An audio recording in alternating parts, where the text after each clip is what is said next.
Major league സോക്കറിൽ മെസ്സിക്കരുത്തിൽ Inter Miami മുന്നേറുകയാണ്. ഇന്ന് chase സ്റ്റേഡിയത്തിൽ നടന്ന മത്സരത്തിൽ ഇന്റർ മയാമി നാഷ്വിൽ എസ്സിയെ 2-1 പരാജയപ്പെടുത്തി. ലയണൽ മെസ്സിയുടെ മിന്നുന്ന പ്രകടനമാണ് ഇന്റർ മയാമിയുടെ വിജയത്തിന് കരുത്തായത്.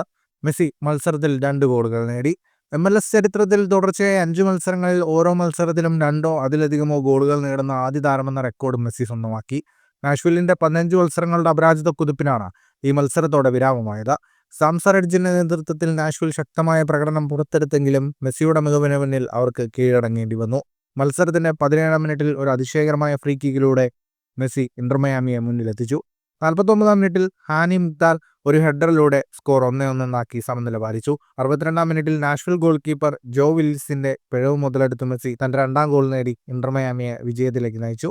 ജയത്തോടെ ഇന്റർ മയാമി 19 മത്സരങ്ങളിൽ 38 പോയിന്റുമായി MLS ഈസ്റ്റേൺ കോൺഫറൻസിൽ 5ാം സ്ഥാനത്താണ്. നാഷ്വിൽ എസ്സി 22 മത്സരങ്ങളിൽ നിന്ന് 41 പോയിന്റുമായി 3ാം സ്ഥാനത്താണ്. ഇന്നത്തെ ഗോളുകളോടെ 16 ഗോളുകളുമായി മെസ്സി നാഷ്വില്ലിന്റെ സാം സറഡ്ജിനൊപ്പം MLS-ലെ ടോപ്പ് സ്കോറർമാരുടെ പട്ടികയിൽ 1ാം സ്ഥാനത്തെത്തി. ഈ വിജയത്തോടെ ഇന്റർ മയാമി തങ്ങളുടെ 5 മത്സരങ്ങളുടെ വിജയക്കുതിപ്പ് തുടർന്ന് MLS സീസണിൽ ശക്തമായ മുന്നേറ്റം തുടരുകയാണ്. ഫുട്ബോൾ ലോകത്തെ കൂടുതൽ വാർത്തകൾക്കും വിശേഷങ്ങൾക്കുമായി സ്പോർട്സ് കഫേ സബ്സ്ക്രൈബ് ചെയ്യുക.